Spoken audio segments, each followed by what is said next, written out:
Hello, friends. How's everybody doing today? Hope everyone's doing well. I myself am doing, whoa, that's really bright, very fantastically. Doing some, like midday, this is a midday stream, so I'm kind of winging it. Not really going crazy with this one, not taking a lot of time in this one. So we're going to do a short kind of 10-20 minutes on basically some Elon Musk news, some NASA news, Atlantic Inso. Thank you for being passionate about the show. Come on, man. Come on, get this show going, right? Yeah, exactly. So this is the deal, right? Elon Musk tweeted the other day. He tweeted, "Nuke Mars." Okay, that's what we're going to be talking about. We're going to be talking about a little bit of Elon Musk stuff. Thank you for those hearts. So before I get really started on this, I just want to say, like, I'm trying out this new camera system, trying out some new stuff. So if it's a little bit wonky, if it's a little bit weird, just let me know. Just let me know, because I am in the process of getting some stuff together with the show. So thank you all for hanging out and making this all possible. Like, without you guys, I wouldn't be doing this. I'd still be doing it, but I wouldn't be doing it to the extent that I do it. I upload probably once or twice a day on YouTube.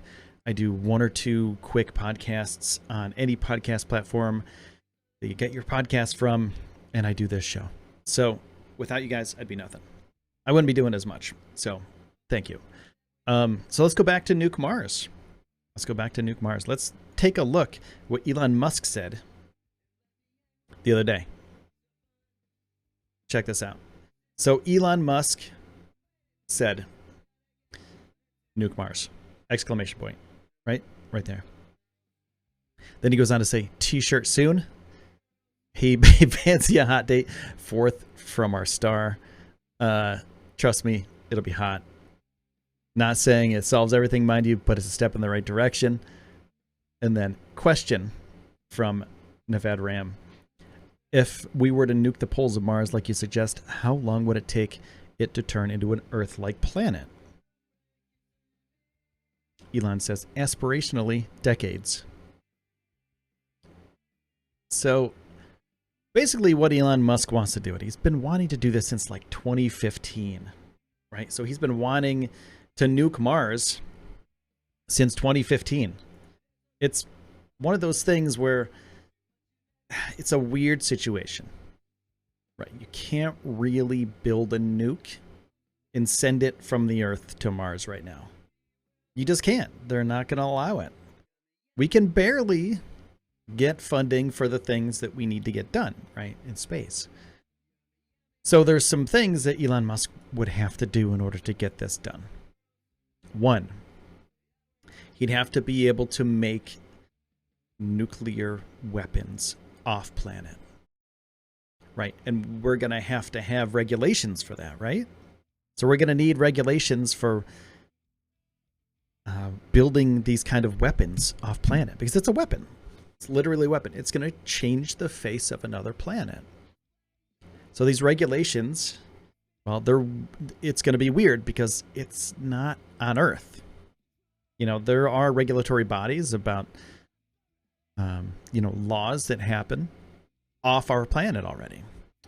So those things have to come into play before Elon Musk can get his way and nuke Mars. Basically what he's going to be doing, nuking the poles of Mars. Right now, Mars for us doesn't really do much. We can't live there. We can barely work there. We haven't even sent a person there. So if you nuke the poles, basically it releases carbon dioxide, oxygen, H2O, also hydrogen, into the atmosphere of Mars, which, if all goes well, and you need a lot of nuclear bombs. I'm not exactly sure how many nuclear bombs you're going to need to do this, but it's going to be a lot. Like thousands of nuclear bombs to destroy the poles of Mars, right? And according to Elon Musk, he says it's going to take decades, at the best. Less than a century That's what he wants. Less than a century. He says aspirationally decades, meaning less than a century, but this would be pretty intense. Yeah, we're going to bomb a whole planet. Right? Would you?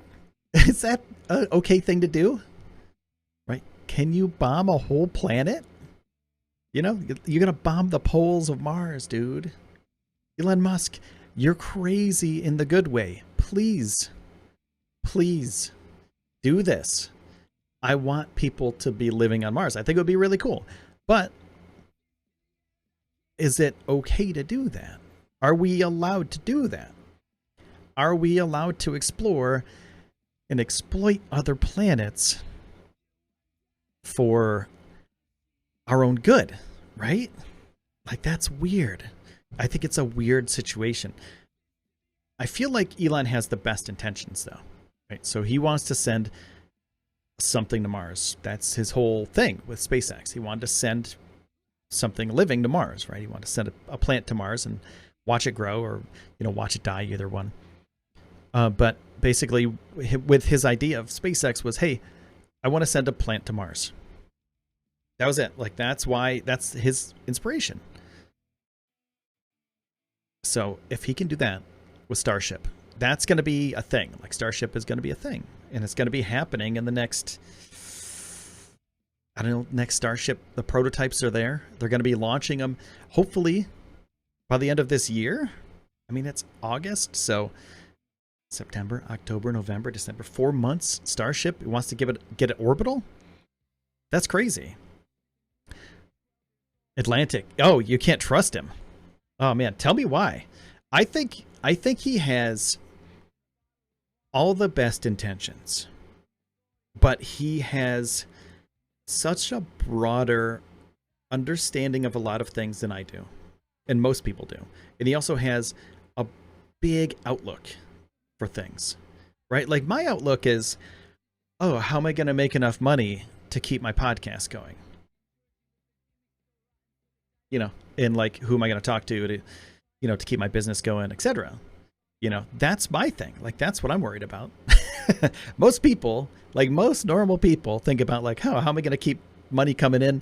How am I going to pay the rent? How am I going to get enough food to eat? You know, Elon Musk is thinking, well, I have this rocket company now, and they have these gigantic rockets, and all these gigantic rockets will eventually be able to send things to Mars. So let's send nukes, right? That's what he wants to do. He wants to send nukes.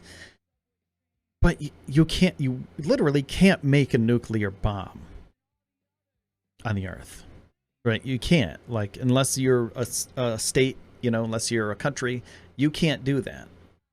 So Elon Musk himself and SpaceX cannot make a nuclear weapon to send to Mars.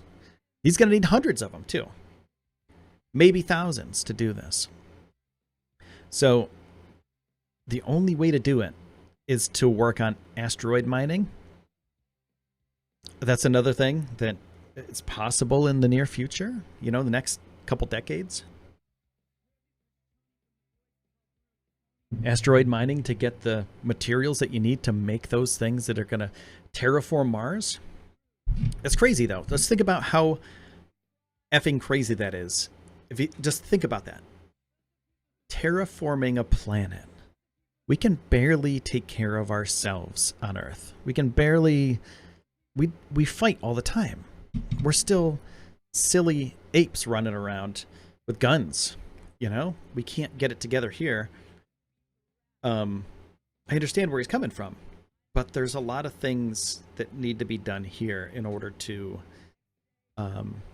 make sure that humanity survives here. This is our planet. Like, this is where we live. This is what we were born into, and we got to take care of it. So the fact that, like, he's thinking about making another planet habitable is pretty cool. Like, that's a cool idea, but I think we have a long way to go before that happens, right? I think there's a lot of stuff that needs to be done. We need to actually know how to live on other worlds, say the moon and Mars, you know, in habitats, in little, you know, houses that we build there. But nuking the poles of those planets. He wants you to basically be able to have a respirator, and that's it. Like, you don't need a spacesuit to walk around on Mars after all this is done. But there's going to be nuclear fallout for, what, like centuries probably? With that many nukes? Like, yeah, what's the overall catastrophe here? He's currently experimenting something that will eventually end up in an environmental catastrophe. It's the most dangerous experiment going in history. What's this experiment, Atlantic? I'd like to know about that. Now, there has to be laws. You know, like, we're human beings, we always have to have a set of laws that we go by, right? There's got to be a set of rules that are set up, and it's like, it doesn't matter where you're living, right? You're still a human being, and you still have to follow the rules. But say if I have a rocket company, per se, okay? I have a rocket company, and I can just go like, hey, I need to launch myself to Mars. You get the okay from the government bodies to launch yourself to Mars. You fly to Mars. It might take a little while. Okay, half a year, whatever. Now, do you own Mars? Who's going to tell you that you don't own Mars? Who's going to come up there and kick you off? Nobody. So you basically own Mars at that point. You don't actually own it, because you can't really own a planet. But who's going to tell you no? What's going to happen? Nothing's going to happen as long as you can make it sustainable for yourself. So I think that's the crux of the situation. What if this were to happen? What if Elon Musk were to spend his bazillions of dollars on making Mars habitable and making life multiplanetary, like he's wanted to do for a very long time? I've had podcasts about it. I've had YouTube videos about it. And there's a lot of evidence that it could be possible, right? We could live on Mars. It's just science. It's facts. It's engineering. There are some things that have been happening lately with engineering and building habitats, 3D printing them, that are very important to the next phase of us going to Mars and to the moon, of course. And to the moon, going back to that, NASA has been building their Artemis program up, right? In Huntsville, Alabama, just got the go-ahead to host the, let's see, here we go. Huntsville, Alabama is going to be working on propulsion for the next moon missions, the Artemis missions. So it's a weird thing, because Elon Musk wants to do his own moon mission in the next couple of years, 2 to 4 years ish. NASA wants to be back to the moon in 5. And if they're going to be competing, NASA said, okay, it's cool, you guys can do that, and we'll help you if you have the right stuff. But is it going to be one of those situations where, once Elon and his company gets a little bit of power, what happens at that point? What happens when Elon and SpaceX have enough power to go to another planet? Is it, like another world, I should say, because the moon isn't a planet, but it's another world. They get to go off world and live and work on the moon before a government body does. Is that like the Wild West? Is it just like you stake your claim and that's your thing? Can Elon Musk and SpaceX just kind of live, send people to live on the moon, send people to live on Mars? I'm sure they can. They will get, they'll have the funding, they'll have the money. Once they get Starlink up and running, 100%, they're going to have billions of dollars. That's going to bring them in billions of dollars every year. And it's global internet, by the way. If you don't know what this is, it's a satellite global internet. It's going to be providing internet to people on the outskirts, basically. Not in the cities, anything like that. There's too much interference. On the outskirts, rural, very rural areas, we'll be able to get the internet, right? And then, you know, Starlink, you sign up for it, whatever. It's like a monthly fee. It's sort of like Comcast or whatever, you know, the same thing like Verizon or whatever. Same thing. You pay your $50 a month, $100 a month, or whatever it is, to have your internet hooked up, and then there goes $1 billion for Elon Musk and SpaceX, so they can fund Starship. At that point, they had to have a different business model because NASA pays for rocket launches, but it's extremely cheap for SpaceX to launch a rocket. The latest, let's see here. Let's take a look real quick.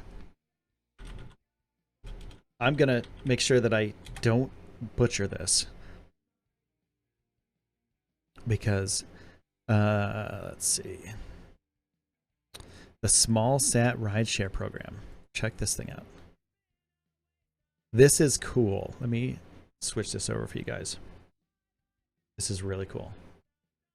So the Small Sat Rideshare Program.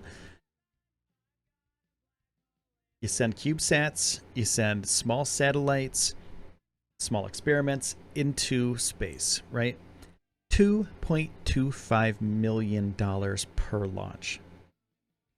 Their closest competitor is about $5 million. They've undercut them a lot. They're half the price. They're less than half the price of their closest competitor. That's a way for them to make some money, right? So they have these Falcon rockets, and they can just load them up with a bunch of small sats. And Falcon 9 is very reliable. This rocket right here is very reliable. Pricing. 15-inch port, $2.25 million. 24-inch port, $4.5 million. So even in the L12 area, $4.5 million is still cheaper than their closest competitor. 15-inch port in the L12 to L6 range, $3 million. That's still cheaper. And 24-inch port, L12 to L6, $6 million. Only $1 million more. So I'm saying only $1 million because that's chump change to the space industry, right? Chump change to the space industry. So they're going to be making a bunch of money from this, right? Going to cost $2.25 million to launch a small sat. Well, let's see how much it costs to launch. How much does it cost? I don't have a Jamie here, so I can't have him pull it up for me. Cost to launch a Falcon 9. You know, and I'm just doing this kind of off the cuff. So SpaceX says that it costs $62 million every time its Falcon 9 is launched, while the most powerful Falcon Heavy costs $90 million per launch. Now, Starship is supposed to cost less than $62 million. Less than $16 million. So less than their Falcon 9 rocket. I want to make sure I get the numbers right. The BFR. It's going to cost $5 billion to make this thing. And apparently, there's some information out there, some documentation out there of how much it's going to cost. But it should cost less than a Falcon 9 launch. And it's going to be bigger than NASA's SLS rocket. So here's a Business Insider article, so you can kind of see the sizes here. Zoom this in for you. Oops. Not going to zoom in? Okay, that's cool. There we go. Let's zoom in a little bit. So if you can see that. There we go. Right there. 5'9". That's about my size. At 5'8". Starhopper, 60 feet tall. Starship Mark 1, 180 feet tall. They're working on the Starship Mark 1 right now. That's the stuff that they're working on, and they're going to actually launch a Starhopper today. The untethered final test of the Starhopper is today at some point. We're not sure when they're going to be launching it, but when they do, I'll make sure to have it on this feed. In Starship, 387 feet. Saturn V rocket, 363. That's the rocket that took us to the moon. That took human beings to the moon. SLS Block 1B, 364 feet. That is the next rocket that NASA will be sending to the moon. So the SLS is hampered by red tape. You know, I'm a huge fan of NASA. Huge fan of NASA. What they have going for them are some of the smartest people ever, right? Some of the smartest engineers, scientists, etc. What they don't have going for them is they have to work within the confines of politics. Spaceships like the SLS, they're huge. They take billions of dollars to complete. And they're not just built by NASA, right? They're built by a bunch of different companies, right? Every part is built by, usually, not every part, but a lot of the parts are built by different organizations, different parts of NASA. And SpaceX, they can build Starship and they can do whatever they want to with Starship. You know, they can build it at their pace. As long as they have the money and the people to do it, they're just going to build that freaking thing. Then they're going to launch it whenever they can. Thank you for all those hearts, by the way. Also, if you don't follow the show, make sure to follow the show, because I do this a lot, and I've been working on getting to the gold tier. Let me check this out real quick. The gold tier is, I don't even know what this is. I don't know how much it takes, but I'm a silver right now on Periscope. So a gold tier. I need to get 2,000 total live viewers per broadcast. It's going to take a little while, but we made it to silver really quick. So I'm pretty stoked that we got this far, and it's all because of you guys. So that's that with those things. But let me go back to this rocket real quick, right? 387 feet. It's huge. Ooh, that went way big. There we go. Big rocket, right? So Saturn V sent human beings to the moon. Biggest rocket ever, right?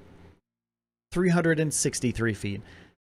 SLS Block 1B, 364 feet, 1 foot taller. They couldn't go back to 363 feet. They had to build it 1 foot taller. SpaceX's rocket, 387. It's huge. Now, the difference between the Saturn V and the SLS. Saturn V wasn't built to send things into the solar system. SLS is built to send things to the moon, to Mars, as far away as we can get them, right? Starship, same thing. Starship is supposed to be able to send things to Mars, send things to the moon, send people. It's going to be person-rated, human-rated. So Starship is going to be able to send human beings to Mars. Let me get this real quick for you. Let's see what multi-planetary life. So this is the thing. Let me go back to this too, real quick. Making life interplanetary or multiplanetary. So this is SpaceX's mission. Private lunar mission. They're sending, I don't know how to say his name. Yusaku Maezawa. There we go. I think I got that. I'm sorry if I butchered your name, dude. They're sending him around the moon, right? This is his path. He's going from the Earth, shwing, flinging around the moon, and then coming back and landing in a starship, or with a starship, right? So let's zoom in a little bit on that.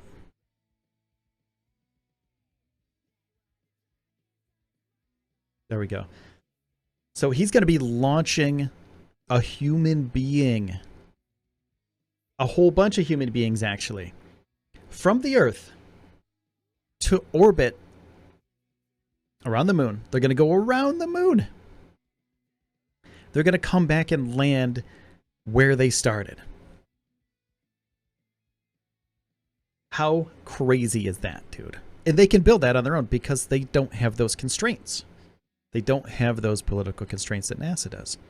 You can come up with any crazy idea you want if you're a rocket company with a bunch of money and a guy that's, you know, that has these broad visions of the future, right? So here's what's going to happen. It's going to launch a booster separation,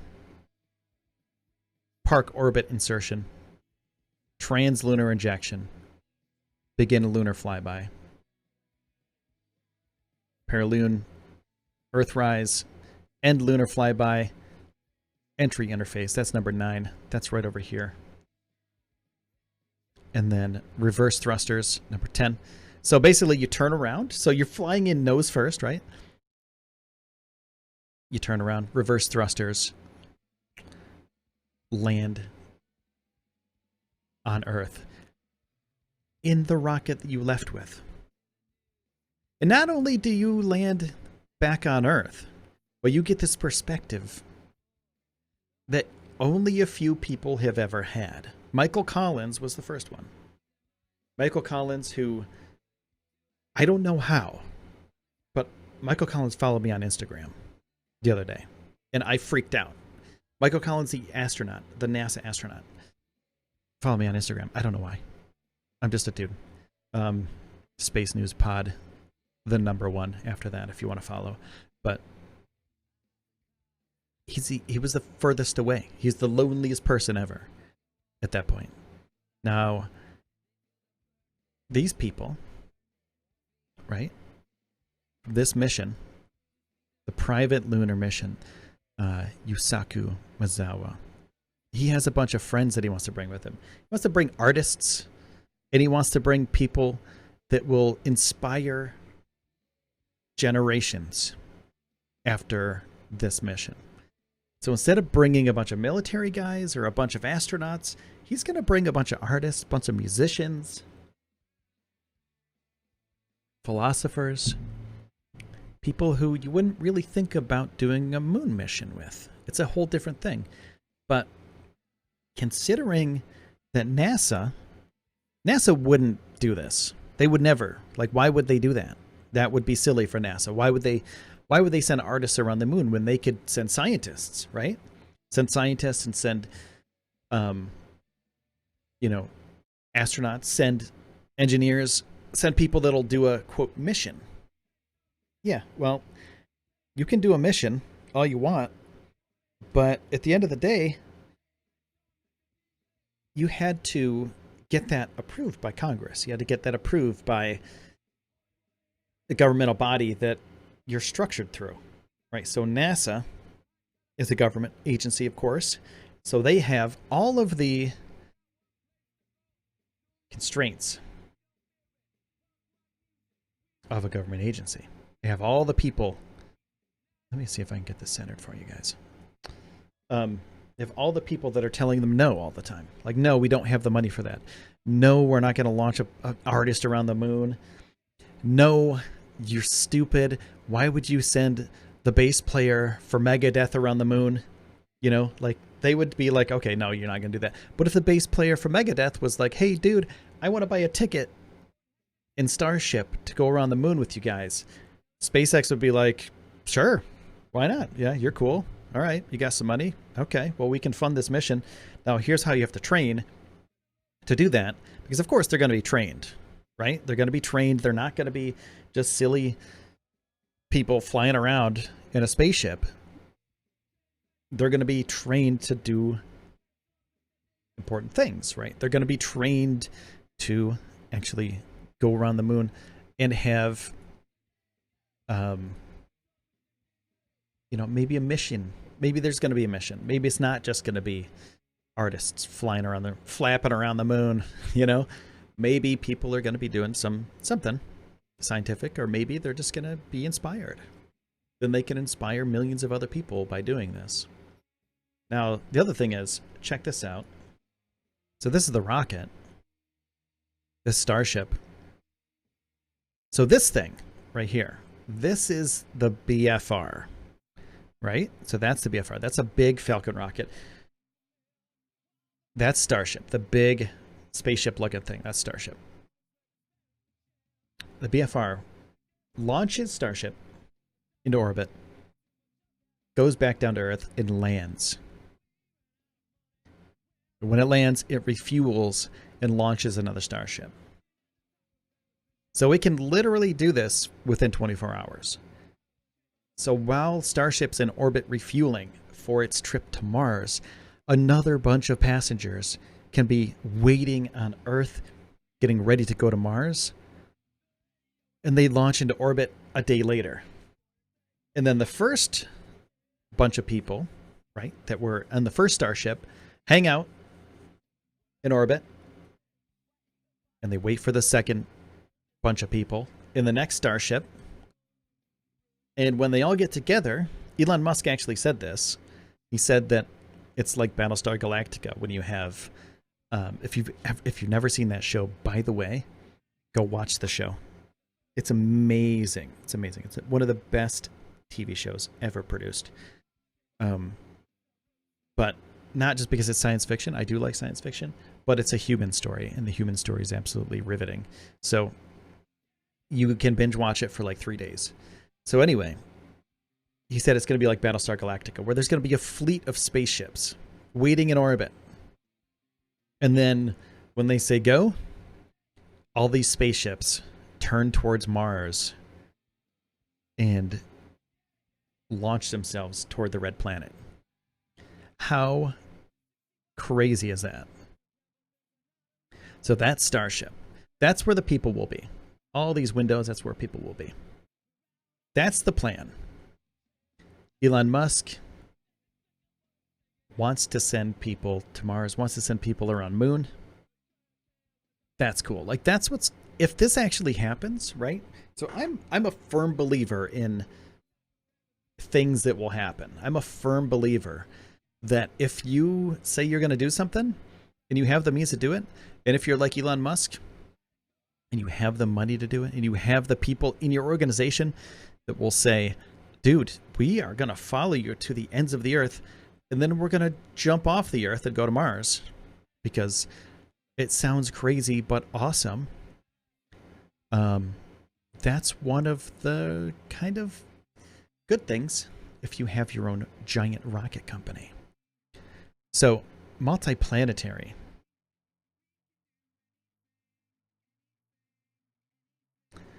Okay, so this is the Starship. Starship and Super Heavy. Let me switch you guys over to this again. Starship and Super Heavy right here. The BFR. I'm going to play this for you. I'm not sure if it has audio or not. Let's find out. Nope.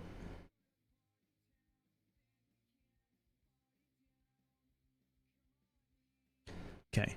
Forward payload section. Over 1,000 pressurized volume. M3, M to the third. So that's basically like, that's where the people live. That's where it's going to be pressurized. People can live there. People can hang out there on their trip to Mars. And if they're going to be flying to Mars and they have propellant. So the other plan is Starship will be able to refuel in orbit. So Starship will be able to go to Earth orbit. And while they wait for the other starships,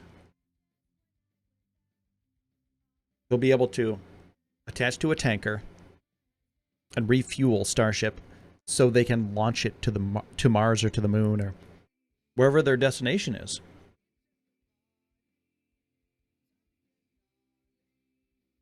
And that's going to be amazing because how many times have you thought, well, how long does it take to get to Mars, right? 500 days-ish, between 300 and 500 days. What if we could get there half the time because we can launch ourselves faster?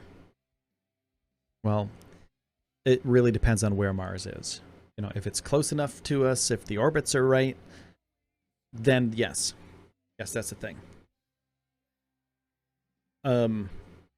But the whole situation, the Starship, is pretty interesting because it's going to be reusable as well. So these will also be able to come back down to Earth and land. They'll be refurbished like an airplane. Because think about how stupid regular rockets are. How stupid are regular rockets right now? You freaking launch a rocket to the moon, right? You launch a rocket to the moon, and you, like, most of it burns up in the atmosphere, and you lose it forever. You lost the moon rocket, dude. The rock, or it goes into the ocean, right? It gets, like, smushed into the ocean and never gets recovered. There's a bunch of space junk in the ocean. Or it just orbits. It gets stuck in orbit. There's some of that stuff too. So that makes it dangerous for everything else in orbit, satellites, etc. Could make a bunch of space junk and destroy a bunch of other people's stuff. So the fact that this rocket right here, this rocket, which is human capable,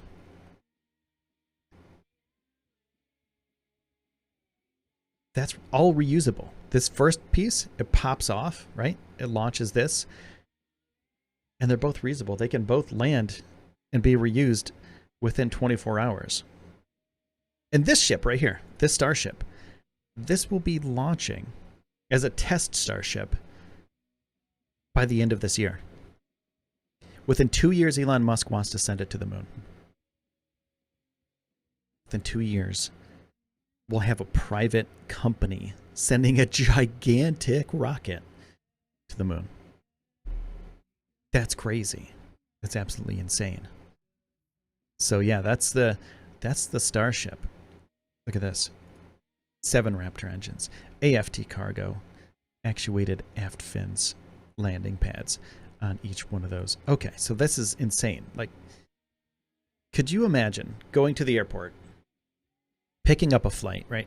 New York to Vegas. All right, let's go have some fun. Let's go gambling. But, at the end of your trip, when you land in Vegas, they destroy the airplane. They have to build another one. How silly is that? Like, that doesn't make any sense. That's what rockets are like right now. And Elon Musk and SpaceX basically said, no, we're going to make it different. We're going to make it better because there's no reason why we can't reuse these things. So they land them vertically, of course. We've seen them all, the Falcon 9 rockets. We've seen them all. And yeah, that's the future, my friends. It's Elon Musk and SpaceX going to the moon and Mars within the next 2 to 4 years. Now, NASA says, probably not. Their engineers are like, not so much, Elon. We're not gonna believe in you until you prove us otherwise. So Elon Musk basically said, okay, we're gonna prove you otherwise. We're gonna prove to you that we can do this without you. We're gonna do it mainly because he has a vision, and this vision is going to be fulfilled no matter what. No matter what NASA says, no matter what anybody says. The dude is rich. The dude is super powerful. He can do basically whatever he wants, wherever he wants to go. Like, people are like, oh, it's Elon Musk. It's amazing. Like, he's an amazing dude. Now, check this out, too. Here's another thing for you to check out. This is Elon Musk's rockets here. Okay, so Falcon 1. Really tiny. BFR has larger payload capacity than a Saturn V while being fully reusable. Saturn V is the moon rocket. The BFR, mind you, this thing on the far right, bigger than the Saturn V. Totally reusable. Now, watch this. Right, so this big rocket on the right, that's going to be sending human beings to the moon and Mars. Falcon Heavy, huge rocket. Delta IV Heavy is a huge rocket. Even the Falcon 9 right now is a huge rocket. They can send a bunch of stuff into orbit with it. Saturn V, they sent dudes to the moon in that rocket. So due to full reusability, BFR provides lowest marginal cost per launch despite vastly higher capacity than existing vehicles. Watch where this thing goes. It was on the far right. It goes all the way to the left. It's cheaper overall to fly a BFR than a Falcon 1 rocket. The tiny, tiny Falcon 1. SpaceX almost went out of business at one point until NASA basically said, like, okay, you get these launch contracts. And it was like a couple months away from going out of business. NASA said, hey, we believe in you. We're going to give you these contracts.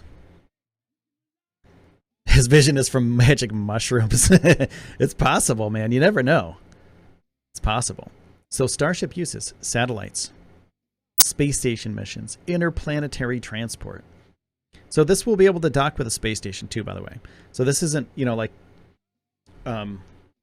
we have the Crew Dragon right now, which is SpaceX's crew capsule, which they will hopefully be launching with people by the end of this year. November 15th is the tentative date. I plan on going to Florida for this launch. I plan on promoting this channel as much as I can to get some help to get to Florida, because it's expensive, man. Like, those kind of things are super expensive. So if you want to see a launch from the perspective of somebody who is, like yourselves, interested in this kind of stuff, just stay tuned and, help out if you can. But just watching and listening is, help enough.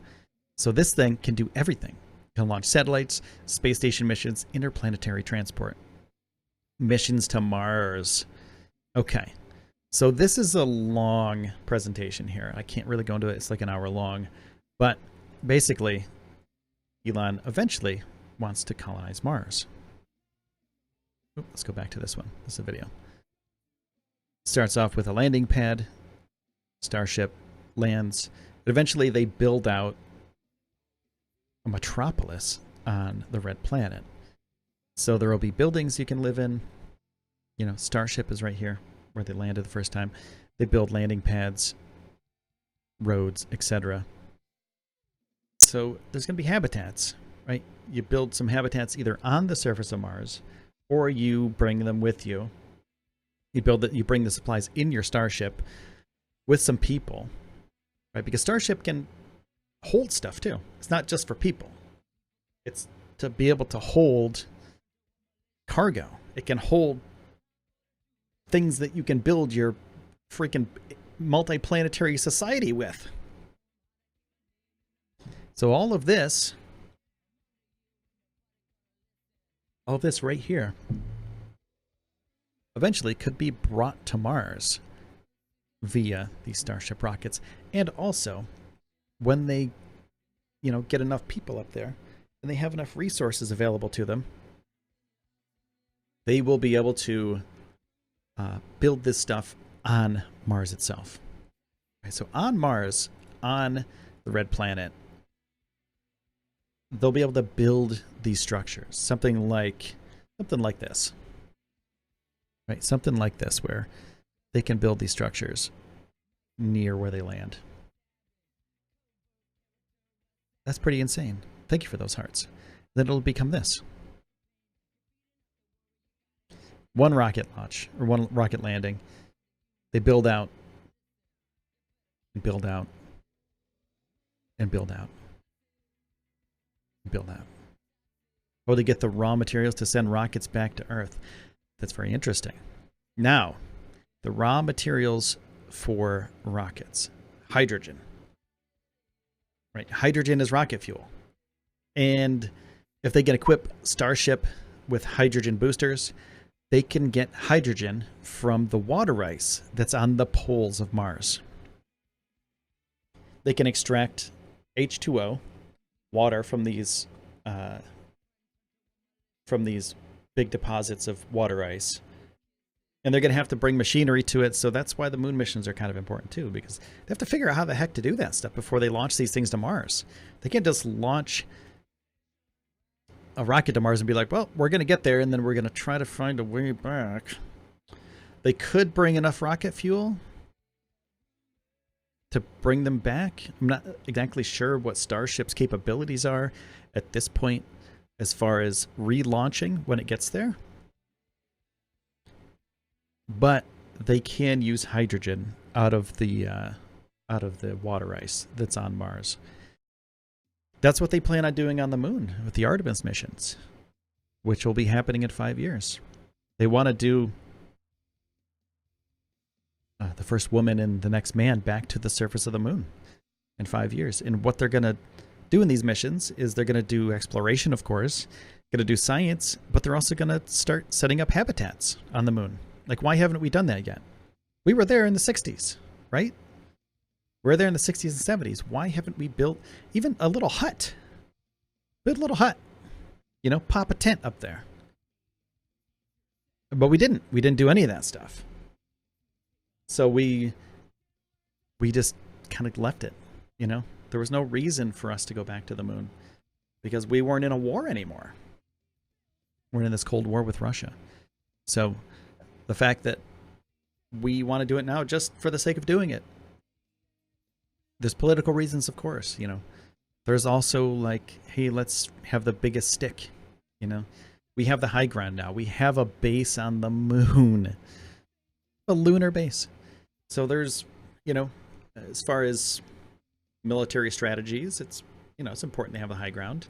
So that's how you sell it to Congress, and you say, hey, we're going to need a moon base because, well, what if, you know, what if Russia or what if China gets a moon base first? Then you scare people, right? Like, that's the scare tactic.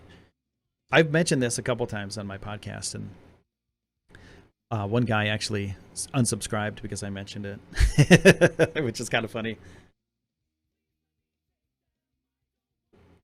Trump wants to build a space force for some reason. He does, yeah. Well, it's not really building a space force, right? It's expanding the one that we already have. Because the space force that we have now, it's not quite the space force. It's the Air Force, and, you know, it's the military with that capability already.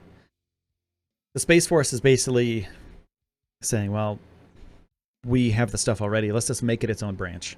So it's like the Air Force. So the Air Force used to be the Army Air Force. And once the Air Force got too big, or we realized that, oh, we need to actually work on this more than with the Army, it needs to be its own thing, then we made it just the Air Force so it can get its own funding through the government. And it can do its own missions. It doesn't have to go through Army stuff. So that's kind of what the Space Force is, too. It's like, well, we do these things already, right? We do most of these things already. We do surveillance. We do anti-terrorism, etc., through stuff in space. So the Space Force seems like the next logical step, right? You know, you make it its own thing. You give it its own funding. And it, you know, then... like, do we have a war in space?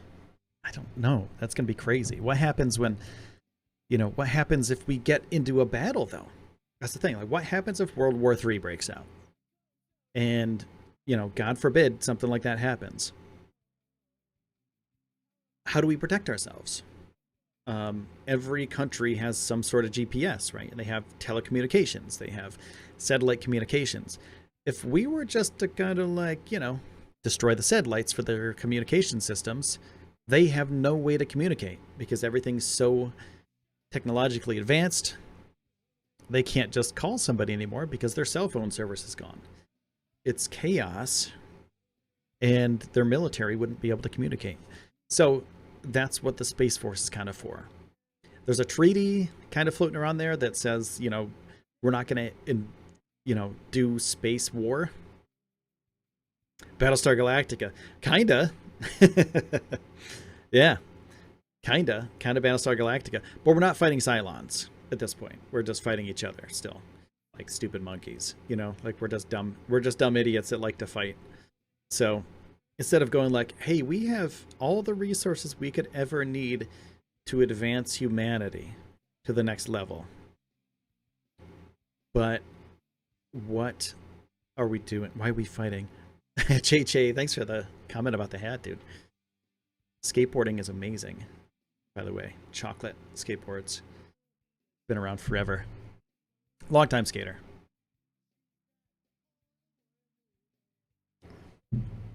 Long time skater. And headphones. Yeah, these things are huge, right? Need to get some different headphones, to be honest with you. I like them, but they're pretty freaking huge. I use them for gaming and audio editing, so they seem to be working, so I'm just going to keep them on. But I appreciate it. Now, my friends, I have been at this for so long today. How long have I been doing this for? I don't even know. I don't even have a countdown timer on this thing. So I got to go and I got to eat some lunch. I'm freaking starving. So that is going to be the end of the show for today, my friends. But I want to say thank you to everybody who has been checking out the show. Make sure to follow the show too. Like, do me a favor, follow the show. Tell your friends about it. We're almost at 100 followers. I need 4 more followers to get to 100. I'm at 96. So make sure to hit that follow button and get us up to 100. We need 100 followers. I don't know why we need it, but it would be pretty cool. Cheers from England. Cheers from New York, man. Cheers from New York. Back to you. But yeah, we're almost there. Almost 100. We need 4 more people. Just hit that follow button. Just do it. You can also check me out on Patreon, patreon.com/Space News Podcast. You can check out spacenewspod.com for my short form everyday podcasts. Really fast, 5 to 10 minutes. You get all the space news really quick in one of those shows. Also, spacenewspodcast.com. It's a magazine that I do, a news site, and on Twitter at Space News Pod. There we go. Those are all my plugs. So thank you, everybody, for watching the show. Thank you for following. Thank you for all the help, all the donations on Patreon. Thank you for buying me coffees along the trip here, this crazy trip that's this podcast. Appreciate all of your help. But I will see you guys soon. Thank you for taking the time out of your day to spend it here with me. And my name is Will Walden. I'll see you soon. Have a good one, guys.